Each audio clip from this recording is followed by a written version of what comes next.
Word arrived this morning that Robert McNamara has died. It is difficult to this day to find someone who came up during the 1960s who doesn't have an opinion about him. McNamara died knowing a lot of that was negative, despite his attempts to salvage his reputation. His name will always be associated with one place, Vietnam.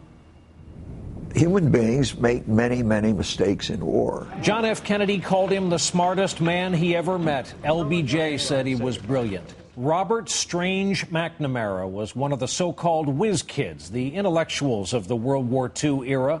A product of Harvard Business School, he was an accounting professor. He ran the Ford Motor Company. Then, at age 44, he became Kennedy's Secretary of Defense. I have asked Robert McNamara to assume the responsibilities of Secretary of Defense. He was in on the planning of the Bay of Pigs invasion in Cuba, a disaster for Kennedy early in his presidency.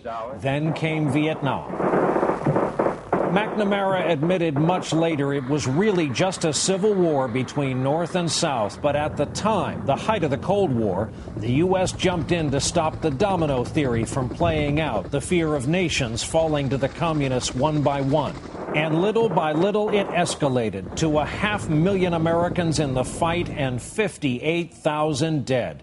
It became widely known as McNamara's War. South Vietnam is such a complex situation. One must always look at the pluses and the minuses. At first, the U.S. tried sheer might, a bombing campaign under McNamara called Rolling Thunder. Years later, the problem was how to get out. By the time he left government and was given the Medal of Freedom by LBJ, McNamara was a broken man. It was clear he would always be identified with the war, and when he started to speak at his farewell ceremony, it was clear he knew it. Mr. President,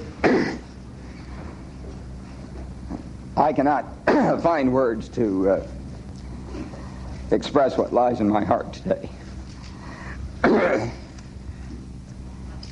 And I think I'd better respond on another occasion. He went on to run the World Bank, but then McNamara largely disappeared from public life and public view for years. He then broke his silence with a book in retrospect. In it, he said he and others had been wrong, terribly wrong, in executing the war the way they did. Then came a powerful documentary, The Fog of War. It chronicled McNamara's World War II experience, targeting cities for fire bombings and the staggering toll of civilian deaths. In it, he admits he could have been tried as a war criminal if the Allies had lost. Viewers got to see McNamara as an old man, his famously slick-back hair now thinning, his voice reedy, his level of regret not always easy to pin down. A lot of people misunderstand the war, misunderstand me. A lot of people think I'm a son of a...